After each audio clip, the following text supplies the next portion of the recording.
Assalamualaikum. Hello everyone, welcome to my channel easy maths by Shirin. आज के video में हम जो है वो पाइथागोरस थ्योरम के बारे में पढ़ने वाले हैं। पाइथागोरस थ्योरम के बारे में आपने बहुत पहले से पढ़ा होगा कि हम 8th स्टैंडर्ड में भी हमने किया था। आई थिंक 9th में भी है हमारे पास कि पाइथागोरस ट्रिपलेट हमें वहाँ पर फाइंड करना होता है, बताना होता है कि पाइथागोरस थ्योरम जो है वो उस पर्टिकुलर जो नंबर्स है, लेंथ ऑफ साइड्स है, उसके ऊपर एप्लीकेबल हो रही है या नहीं हो रही है। 10th में आपको ज्योमेट्री में आपका जो सेकंड चैप्टर है जिसका नाम है पाइथागोरस थ्योरम, इसमें बस आपको प्रूव करना है कि पाइथागोरस का जो स्टेटमेंट है वो किस तरह से प्रूव होने वाला है। तो बहुत ही इजी है, आपको पता ही है इसका स्टेटमेंट, तो आपको ये वाला पता ही है। बस आपको यहाँ पर वर्ड्स में एक स्टेटमेंट दिया हुआ है और आपको प्रूव करना है। बहुत इजी है, चलिए स्टार्ट करते हैं। तो देखिए, सबसे पहले हम देखते हैं कि पाइथागोरस थ्योरम का स्टेटमेंट क्या है। तो स्टेटमेंट है, in a right angled triangle the square of the hypotenuse is equal to the sum of the squares of remaining two sides. तो यहाँ पर एज यूजुअल हम क्या करेंगे, पहले कीवर्ड्स पर ध्यान देंगे। तो स्टेटमेंट में जो सबसे पहला कीवर्ड है वो मुझे मिल रहा है कि मेरे पास जो ट्राइंगल है वो कौन सा ट्राइंगल है, तो वो राइट एंगल ट्राइंगल है। ठीक है, जिसमें क्या है, स्क्वायर ऑफ हाइपोटेनियस। किसका स्क्वायर? हाइपोटेनियस का स्क्वायर। किसके इक्वल है? सम के। सम मतलब addition. Addition of what? Addition of square of remaining two sides. ठीक है, मतलब देखिए यहाँ पर जैसे मैंने एक ट्राइंगल लिया है, मतलब वो ट्राइंगल जो कि राइट एंगल्ड है, यहाँ पर मैंने उसकी नेमिंग ली है ट्राइंगल ए बी और सी। ठीक है, तो इसमें मुझे क्या दिया हुआ है कि एक ट्राइंगल है ए बी सी जो कि राइट एंगल है। राइट एंगल है मतलब क्या, कि मेरा जो एंगल बी है, मैंने यहाँ पर एंगल बी पर 90 डिग्री लिया है। तो अगर मेरे पास ट्राइंगल है, ट्राइंगल ए बी सी पर, और अगर बी पर 90 डिग्री बन रहा है, मतलब ये ट्राइंगल राइट एंगल ट्राइंगल है, तो मुझे क्या प्रूव करना है?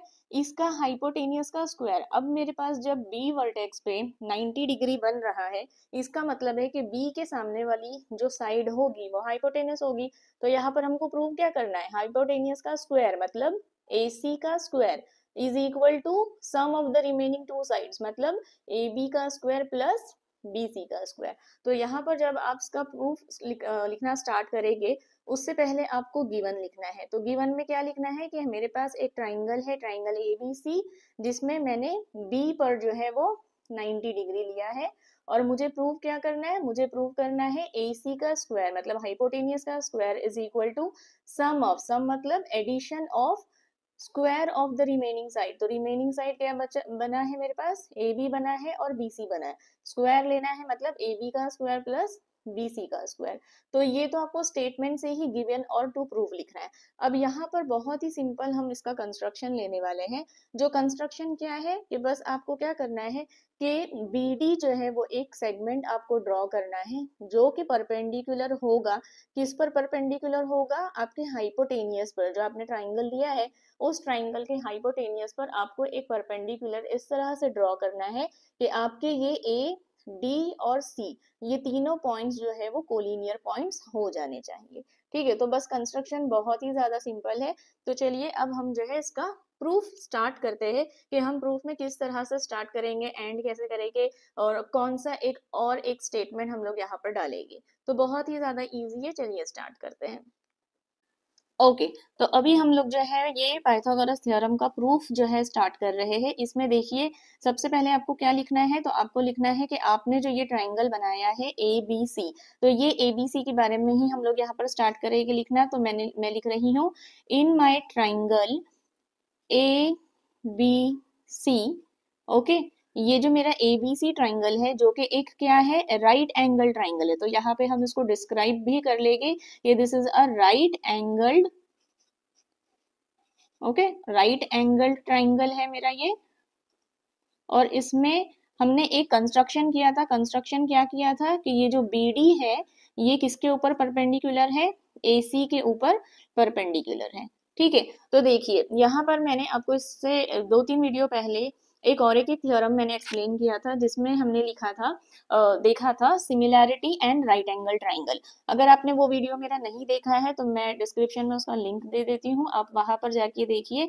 तो वहां पर हमने इसी तरह से एक ट्राइंगल बनाया था और हमने वो प्रॉपर्टी देखी थी similarity and right angle triangle की, जिसमें हमने क्या देखा था कि अगर आपके पास कोई ट्राइंगल है, जैसे कि मेरे मेरे पास यहाँ ट्राइंगल है ए बी सी, तो उसमें जहां पर आपको 90 डिग्री मिल रहा है जिस वर्टेक्स पर, अगर मैं वहां से एक परपेंडिकुलर ड्रॉ करती हूँ हाइपोटेनियस पर, तो मुझे यहाँ पर जो है दो छोटे ट्राइंगल मिल रहे हैं। तो property of similarity and right angle triangle में हमने क्या देखा था कि जब मुझे दो छोटे राइट एंगल ट्राइंगल मिलते हैं तो ये दोनों राइट एंगल ट्राइंगल जो है अपने ओरिजिनल ट्राइंगल के सिमिलर होते हैं और एक दूसरे के भी सिमिलर होते हैं। तो यहाँ पर मेरा ये जो डायग्राम बन रहा है, जो फिगर बन रहा है, उसमें भी मैं वो प्रॉपर्टी जो है वो यूज करूंगी। तो वो प्रॉपर्टी के हिसाब से हम क्या लिख सकते हैं, therefore my triangle original triangle, original मतलब क्या है ए बी सी, ये किसके सिमिलर है, दो छोटे ट्राइंगल। अब दो छोटे ट्राइंगल की नेमिंग हम लोगों को कैसे लिखना है, ट्राइंगल ए डी बी है ना, ये एक मेरा छोटा ट्राइंगल है, वन ऑफ दी, तो ए डी बी, और ये भी किसके सिमिलर है, तो सिमिलर है बी डी सी के। So will write triangle B D और सी के। और यहाँ पर आप रीजन क्या लिखेंगे, रीजन लिखेंगे आप similarity of right angled triangle, क्या लिखेंगे, सिमिलैरिटी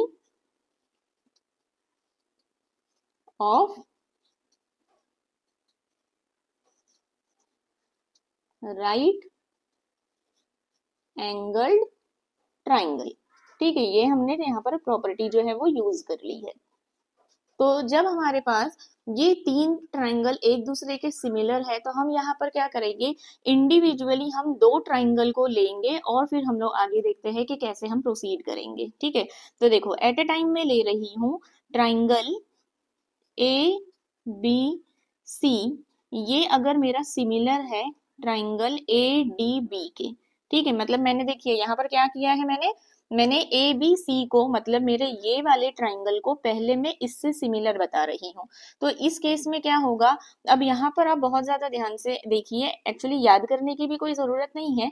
आपने अगर इस फॉर्म में इन ट्राइंगल्स की नेमिंग लिख दी है कि इन दोनों को आपने ऐसे लिख दिया है, तो अब आप क्या करोगे, अब इनके जो साइड्स होती हैं हम उनको जो है वो ऐसे लिख सकते हैं ना अपॉन में, जैसे A B upon A D, ये किसके इक्वल है, B C upon D B के, और ये किसके इक्वल है, ए सी अपॉन ए बी के। अभी देखिए ये भी बहुत ही ज्यादा इजी है। देखो हमने क्या किया है, पहले ए बी लिखा यहाँ का, तो यहाँ का लिखा ए डी, फिर हमने क्या किया, फिर हमने लिखा बी सी, तो फिर हमने लिखा यहाँ का डी बी, फिर हमने क्या किया, हमने लिखा ए सी, तो यहाँ का लिख दिया हमने ए और बी। ठीक है, तो हमने क्या किया, इसके करस्पॉन्डिंग साइड्स को लिखा है।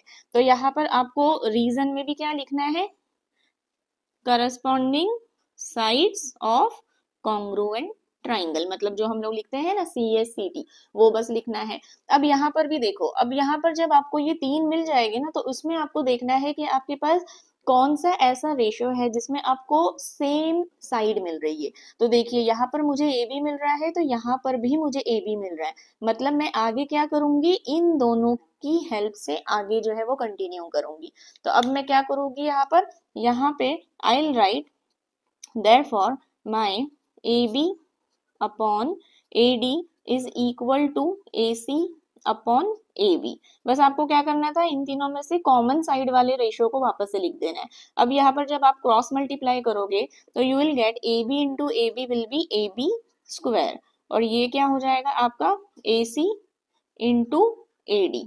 ठीक है, this is your statement number 1, ये आपका स्टेटमेंट 1 आ गया है। अब यहाँ पर हम लोग देखते हैं कि similarly we can write, next जो है हमारा, नेक्स्ट हमने क्या किया था, इन दोनों का लिया था ना, अब हम क्या करेंगे, ओरिजिनल को इससे करेंगे, मतलब नेक्स्ट केस क्या होगा, ये और ये वाला ट्राइंगल। तो similarly we can write our triangle A B C is similar with triangle B D C. तो यहाँ पर भी आप मुझे बताइए कैसे होगा, सेम यही चीज आपको यहाँ अप्लाई करना है। मतलब आप क्या लिखेंगे, A B upon B D, तो यहाँ पे हम लोग लिखते हैं A B upon B D.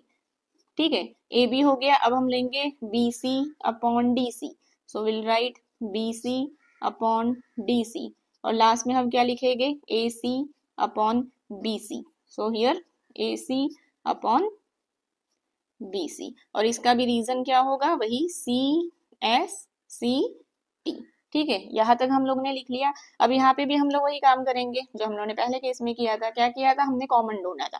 तो देखिए कॉमन, यहाँ पर देखिए ये कॉमन मिल रहा है मुझे बीसी, तो यहाँ पर भी मुझे मिल रहा है बीसी। मतलब अब मैं क्या करूंगी, अब मैं ये दोनों को ही रेशो यूज करना है मुझे। तो ये दोनों रेशो हम लोग कैसे लिखेंगे, therefore BC upon DC is equal to AC upon BC। अब यहाँ पर भी आप क्रॉस मल्टीप्लाई करो तो क्या हो जाएगा आपका, BC का स्क्वायर है ना, BC इंटू BC, BC का स्क्वायर। यहाँ पर भी मुझे क्या मिल रहा है, AC into CD।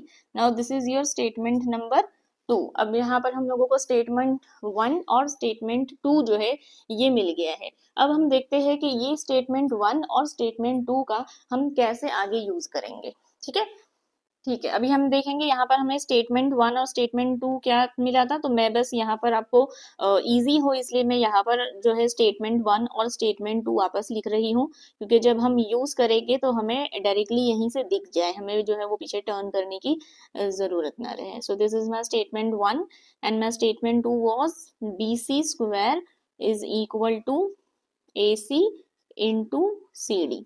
This was my statement number 2।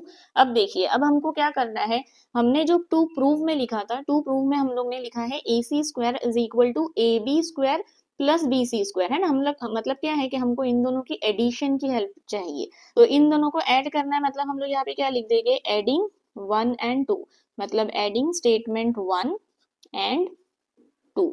अब स्टेटमेंट 1 और 2 को ऐड करो, क्या हो जाएगा, we can write as AB square plus BC square. मतलब हम क्या कर रहे हैं, पहले स्टेटमेंट 1 और स्टेटमेंट 2 का लेफ्ट हैंड साइड को ऐड कर रहे हैं, फिर हम लोग राइट हैंड साइड के बारे में लिखेंगे। तो right hand side is statement 1 AC into AD, okay, और plus here again I have AC into CD। अब देखिए इन दोनों में भी मेरे पास क्या है, AC और AC कॉमन है, so I can take common as AC। तो अंदर मेरे पास क्या बचेगा, in bracket I will be having AD plus CD, okay.